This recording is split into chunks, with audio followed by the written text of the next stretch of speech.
23일 사순절 두 번째 주일 예배 하나님께 올려드립니다. 오늘 하나님 주시는 말씀은 마가복음 1장 25절부터 28절까지 말씀입니다. 제가 마가복음 1장 25절부터 28절까지 말씀을 읽어드리겠습니다. 예수께서 꾸짖어 이르시되 잠잠하고 그 사람에게서 나오라 하시니 더러운 귀신이 그 사람에게 경련을 일으키고 큰 소리를 지르며 나오는지라. 다 놀라 서로 물어 이르되 이는 어찌미냐 권위 있는 새 교훈이로다. 더러운 귀신들에게 명한즉 순종하는도다.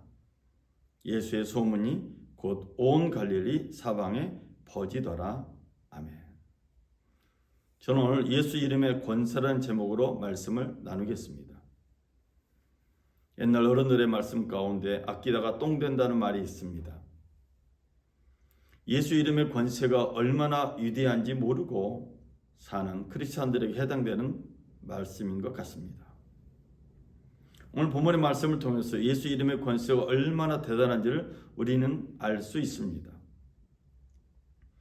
그래서 마가복음은 예수의 이름을 많이 부르면 부를수록 하나님의 역사를 쉽게 경험할 수 있다고 암시하고 있습니다. 마가복음은 예수님을 땅에서 하나님의 권세를 행하는 인자로 소개하고 있습니다. 인자는 강대국들에게서 빼앗은 권력을 넘겨받은 사람으로 다니엘서는 소개하고 있습니다. 다니엘서 7장 13절 14절에 보면 내가 또 밤 환상 중에 인자 같은 이가 하늘 구름을 타고 와서 옛적부터 항상 계신 이에게 나아가 그 앞으로 인도되매 그에게 권세와 영광과 나라를 주고 모든 백성과 나라들과 다른 언어를 말하는 모든 자들이 그를 섬기게 하였으니 그의 권세는 소멸되지 아니하는 영원한 권세요 그의 나라는 멸망하지 아니할 것이니라. 하나님의 영역에서 나오신 인자와 같은 분을 다니엘서는 환상 중에서 보았습니다. 인자에게는 하나님께서 주신 권세가 있었고 영광이 있었고 나라가 있었습니다. 인자가 가지고 있는 이 권세는 영원한 권세고 인자가 가지고 있는 나라는 멸망당하지 않은 영원한 나라다라고 다니엘서는 설명합니다. 다니엘서의 인자 같은 이가 예수다라고 마가복음은 이어서 말하는 것입니다. 마가복음 10장 45절에 보면 인자가 온 것은 섬김을 받으려 함이 아니라 도리어 섬기려 하고 자기 목숨을 많은 사람의 대속물로 주려 함이니라. 인자로 오신 예수님의 존재는 모든 사람을 변화시키는 새 창조를 뜻합니다. 그래서 예수님의 이름 속에는 하나님께서 주시는 권세가 있습니다. 마가복음의 시작은 이러했습니다. 하나님의 아들 예수 그리스도의 복음의 시작이라. 예수 그리스도의 복된 소식이 시작되었는데 하나님의 아들인 예수의 메시지는 예언자 이사야 책에서 시작되었다라고 마가복음은 말했습니다. 1세기 토라 낭독 시간에 유대인들이 가장 많이 읽은 본문이 이사야라고 말하고 있습니다. 이사야서만이 야훼께서 권능으로 직접 임하시고 하나님의 백성들을 포로 가운데 구출하시고 눈먼 사람들을 자기 고향을 이끌어 오시며 회복된 시온에서 모든 사람들과 함께 그하게 될 미래 희망을 제시하고 있기 때문입니다. 그래서 마가복음에서 말하고 있는 인자로 오신 예수는 이사야의 성취이며 다니엘서의 완성이 됩니다. 마가복음은 예수께서 이 땅에 오신 것이 다니엘이 봤던 환상 또 하나님의 영역에서 나온 인자와 같다는 것입니다. 예수의 이름 속에 있는 권세는 그래서 하나님에게서 나온 것이다 라고 마가복음은 주장하고 있습니다. 마가복음 1장에는 몇 가지 사례들을 통해서 예수 이름 속에 하나님의 권세가 있음을 증언하고 있습니다. 첫 번째는 세례 요한의 증언입니다. 마가복음 1장 7절 8절에 보면 나보다 능력 많으신 이가 내 뒤에 오시나니 나는 굽혀 그의 신발끈을 풀기도 감당하지 못하겠노라. 나는 너에게 물로 세례를 베풀었거니와 그는 너희에게 성령으로 세례를 베푸시리라. 세례 요한은 자신이 베푸는 세례는 사람들의 옛적 삶을 바꾸어 천국 삶을 준비하는 정도의 수준이라고 말하고 있습니다. 그런데 그분의 세례, 즉 예수께서 베푸시는 세례는 성령의 거룩한 세례인데 이 세례는 너희들을, 사람들을 완전히 바꾸어 놓을 것을 말하고 있습니다. 세례 요한은 예수 그리스도의 이름 속에 있는 하나님의 권세를 보았습니다. 그래서 세례 요한은 예수 그리스도의 이름의 권세가 얼마나 대단한지를 증언하고 있는 것입니다. 두 번째로 예수께서 세례를 받는 장면에서 하나님의 권세를 볼 수 있습니다. 세례를 받는 순간, 예수께서 물에서 올라오시는 순간 하늘이 열렸고 하나님의 영이 비둘기같이 예수님 위에 임하였습니다. 그리고 하늘에서 이런 음성이 들렸습니다. 너는 내 사랑하는 아들이라, 내가 너를 기뻐하노라. 초자연적인 현상을 통해서 하나님의 예수 그리스도의 이름 속에 하나님의 권세가 있음을 마가복음은 증언하고 있습니다. 세 번째로 예수의 이름 속에 있는 권세는 예수께서 광야에서 40일 밤낮으로 사단에게 시험을 받았지만 사단의 시험을 이겨낸 사건을 통해서 증언하고 있습니다. 사단의 시험을 이겨낸 예수님은 천사들의 수종을 받았고 이런 마가복음 1장의 일련의 사건들과 증언들을 통해서 예수님의 존재와 예수님의 이름 속에 하나님의 권세가 있음을 암시하고 있습니다. 이제 마가복음 1장 14절부터 예수 그리스도의 이름의 권세는 일상에서 나타나기 시작을 합니다. 예수님은 그가 택한 제자들과 함께 가버나움으로 들어갔습니다. 안식일에 되자 예수님은 회당으로 들어가셨는데 당시 회당에는 유대인들이 공동체 예배를 드리게 모였습니다. 그리고 이들은 거룩한 문서인 이사야서라든지 예언서, 또 모세오경, 시편과 같은 말씀들을 낭독하였습니다. 예수께서 이 유대인들 사이에서 말씀을 가르치기 시작했습니다. 사람들은 예수님의 교훈에 깜짝 놀랐다고 마가복음은 증언합니다. 그게 뭐지? 왜 이렇게 놀랐을까요? 예수님의 가르치는 것이 권위 있는 자와 같고 서기관과 같지 않았기 때문이다라고 마가복음은 말합니다.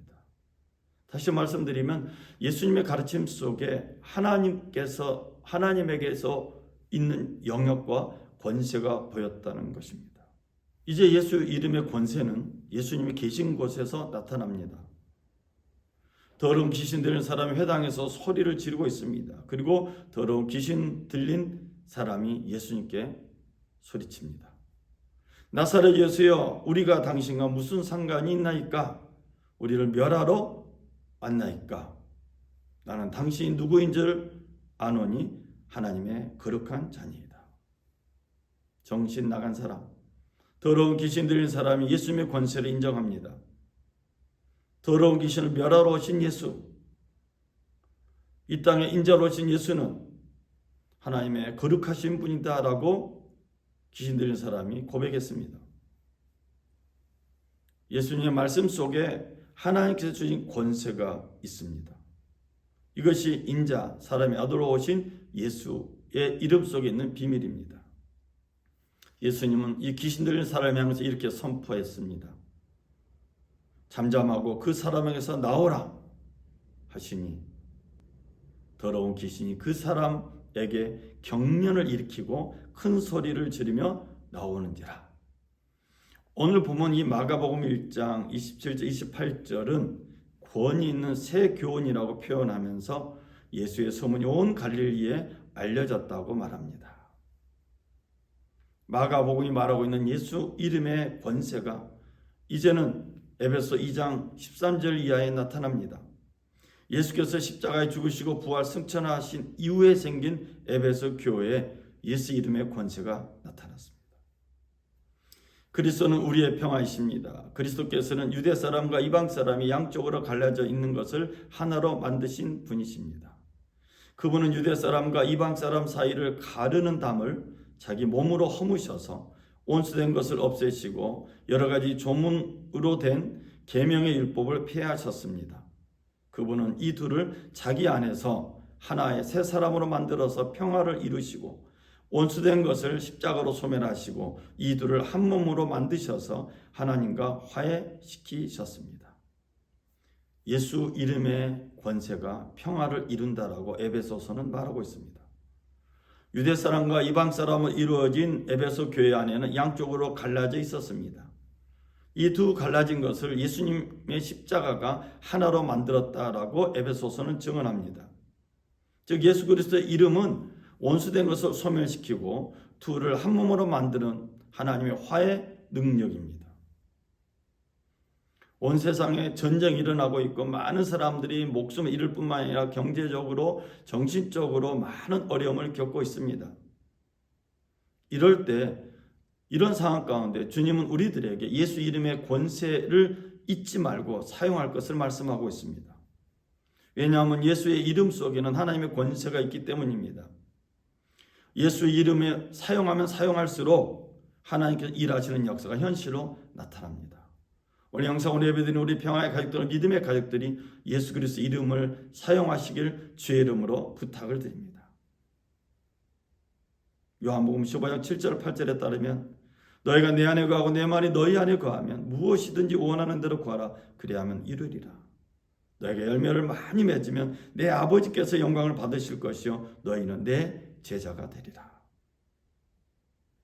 예수 이름의 권세를 사용한다는 것, 즉 우리의 권세가 아닌 예수 그리스도의 권세를 사용한다는 것은 예수 그리스도의 말씀이 하나님께서 온 말씀임을 믿기 때문입니다.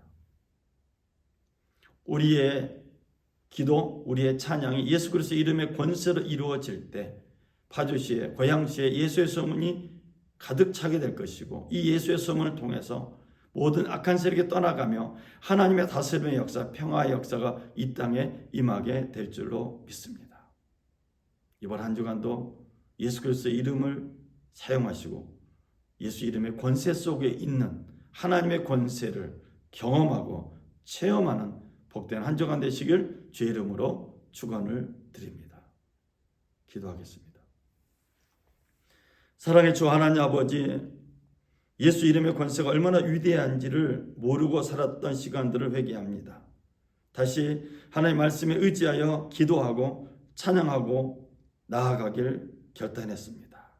우리 평화의 가족들, 믿음의 가족들이 우리 주 예수 그리스도 이름으로 기도하고 선포하여서 전쟁이 멈춰지는 역사를 경험하게 하여 주옵소서. 악한 세력이 이 땅에서 떠나가며 오직 하나님께서 주시는 평화가 온 세상에 가득하게 하여 주옵소서. 오늘도 정성껏 예배드렸습니다. 주님, 이번 한 주간도 주의 말씀에 의지하여 말씀 속에 있는 하나님의 권세를 발견하는 복된 한 주간 되게 하여 주시고 그 말씀에 의지하여 기도하고 찬양함으로 승리하는 한 주간이 되게 하여 주옵소서. 더 많이 예수 이름의 권세를 사용할 수 있도록 성령님 우리를 깨우쳐 주시고 인도하여 주옵소서. 우리 예배를 받으신 주님께 감사드리며 우리 주 예수 그리스도 이름으로 기도드렸습니다. 아멘. 이상으로 주일 예배를 마쳤습니다. 우리 하나님께 영광의 박수 돌리겠습니다. 감사합니다.